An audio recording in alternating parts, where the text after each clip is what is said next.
అర్థమైన ఒకసారి చేయకండి.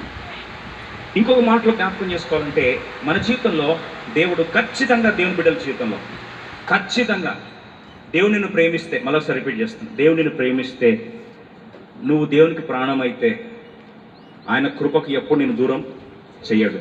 అంటే ఇండైరెక్ట్ మీనింగ్ ఏంటంటే ముళ్ళు పెడతాడు. కరెక్ట్. నువ్వు గర్వించి హెచ్చిపోవద్దని చెప్పి ప్రతి దేవుని బిడ్డ జీవితంలో దేవుడు ఒక ముళ్ళు పెడతాడు. ఆ ముళ్ళు బహుశా నీ జీవితంలో అనారోగ్య సమస్య అయి ఉండొచ్చు, సడన్ మెడికల్ డయాగ్నోసిస్ అయి ఉండొచ్చు. ఆ ముళ్ళు కొన్నిసార్లు హైపర్ టెన్షన్, బీపీ అయి ఉండొచ్చు. ఆ ముళ్ళు కొన్నిసార్లు సడన్గా రిపోర్ట్ చూసుకుంటే అయ్యో అదేంటి, వెంటనే డాక్టర్ హైలైట్ చేస్తాడు రౌండ్, రెండు సీరియస్ అమ్మా అనేసరికి మనం అంటే వెంటనే వర్షిప్ చేయాలి. ఏమని? ప్రభా నాకేం పెట్టావు? ముళ్ళు. కొన్నిసార్లు థైరాయిడ్ సమస్య ఒక ముళ్ళు, ఆర్థరైటిస్ ఒక ముళ్ళు, షుగర్ ఒక ముళ్ళు, బీపీ ఒక ముళ్ళు, క్యాన్సర్ ఒక ముళ్ళు. కొన్నిసార్లు ఫిజికల్ యాక్సిడెంట్ అయ్యి సరంగా దేవుడు నడవలేని పరిస్థితి చేస్తారు, అదొక ముళ్ళు. ఈ ముళ్ళులు పెట్టేసరికి మనం వెంటనే అంటాం, ఏంటి ప్రభా నేనంటే నీకు అస్సలు ప్రేమ లేదా ప్రభా అంటే, ప్రభా అంటే ప్రేమ ఎక్కువైంది కాబట్టి ఏం చేశాను, ముళ్ళు పెట్టాను. ఎందుకంటే ముళ్ళు తీసేస్తే నువ్వేమవుతావు? గర్విస్తావు. గర్విస్తే ఏమవుతావు? నా కృపకు దూరం అయిపోతావు. కృపకు దూరం అయిపోతే నా ఆశీర్వాదానికి దూరం అయిపోతావు. అప్పుడు వాస్తవంగా బలమున్నా సరే బలమున్న బలహీనుడు అయిపోతావు. కాబట్టి నీకేమిస్తా? ముళ్ళు పెడతాను. అప్పుడు ముళ్ళును బట్టి మనం ఏం చేయాలంటే, నా ముళ్ళును బట్టి నేనేం చేస్తున్నాను? అతిశయిస్తున్నాను. ఇప్పుడు మన ముళ్ళు ఏంటి? మన బ్రాకెట్లో ఒక్కొక్కరు దేవుడు స్పెషల్ ముళ్ళు పెడతాడు.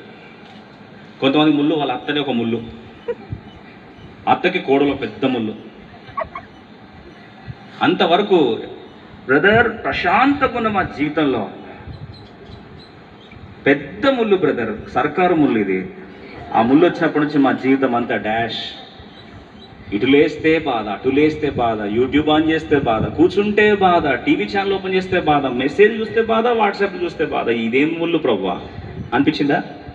సంతోషపడాలి. ఏమని నవ్వుతున్నారని జవాబు చెప్పరు ఏంటండి?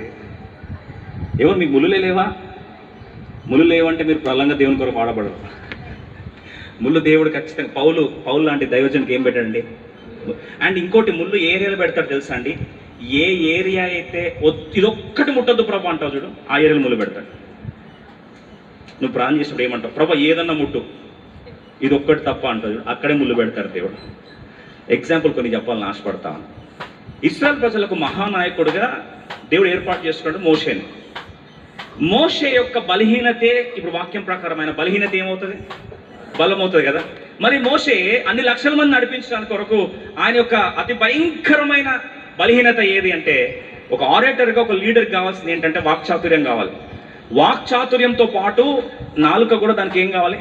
సహకరించాలి. ఒక లీడర్కి గొంతు ఓపెన్ చేస్తే అనర్గళంగా దంచి పడేయాలి కదండి, మొత్తం మిజైల్స్ దింపాలి నోటితోని. అలాంటిది ఇప్పుడు మహానాయకుడైన మోషేకి దేవుడు అతి ప్రాముఖ్యమైన ఏరియా